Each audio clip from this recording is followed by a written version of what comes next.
હવે ખાતર બરાબર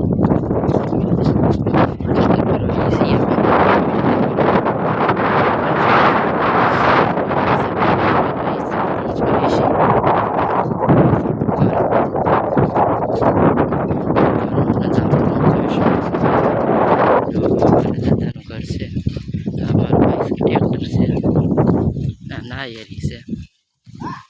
તમે જોઈ શકો છો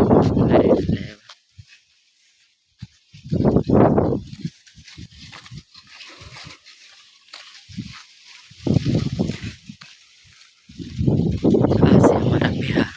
પાડીને એક બે આ છે અમારું સુરત બાજુ આ છે ફરજન ટુ વ્હીલ ગાડી ગાડી છે આપણી છે આપણો તમે જોઈ શકો છો મિત્રો અહીંયા આપણે ખાતર ભરવાનું છે આખો આપણે બુરવાનો છે જોઈ શકો આવો ખાડો છે આ છે આપણા ગાડી